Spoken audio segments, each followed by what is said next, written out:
Hello and welcome to this month's Maggie Moment.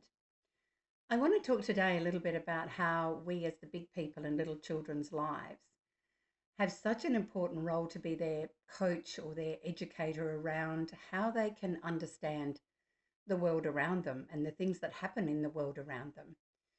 And that sometimes we might ask far too many questions rather than making statements.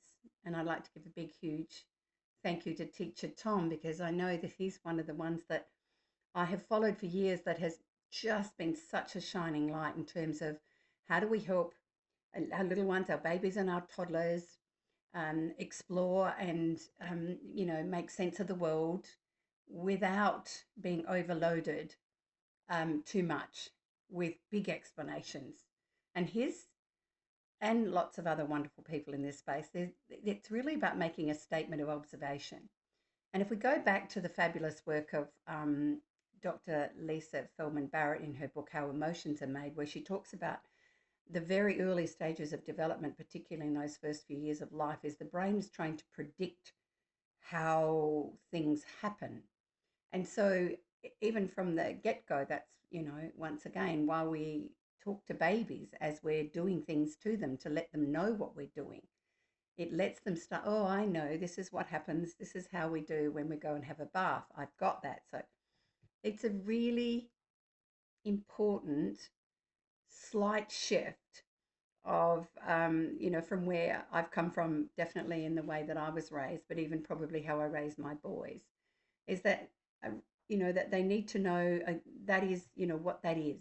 That is, yeah, that's hot. Don't touch that. That's really, that's burning. Those cues, and I'll share a story with you from an early childhood educator who had a child who didn't like have much time with bare feet. And I'm a huge advocate for why our little ones need to spend as much time navigating the world under their feet through bare feet. Not only is it, I've got a blog on my website about why that's important.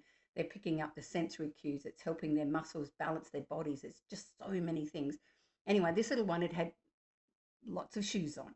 And at this particular early childhood setting this day, there was a patch of hot pavement or a hot concrete, and the children were all barefooted and ran up onto there.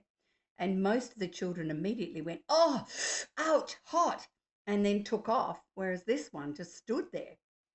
And I have actually heard of a child who got third-degree burns because nobody in that child's life has linked, ouch, hot under your feet, hot, quick, hop off. That little message, that statement that linked the sensory experience to it could be problematic, hadn't happened. So I want you to see how important is it sometimes that we don't necessarily have to sit and lecture our kids about things. We're in the moment and we're going to let them know what just happened. You want the truck and your friends got the truck. That can be frustrating, yeah, because the child definitely wants the truck. And in the egocentric window of toddlerhood, they often take the truck. And we have an expectation that we can teach them how to share in that moment, which is also developmentally a lot further on down the line. So it's important that we make these statements of observation. And I think sometimes we can do it with teenagers as well. Rather than going, oh my God, you've left the milk on the bench again to your teen son. He just might rub his arm and say, the milk's still on the bench. Statements. A lot less intrusive and important to build, as Lisa Feldman Barrett says, predictability pathways in our children's lives so that hopefully they can learn to anticipate what happens when this particular experience happens again in my life. And I think it's such an important message for us all as grown-ups because we are the number one teachers and coaches of our little ones. And I think there's going to be a few statements happening in a few homes. That's all for this month.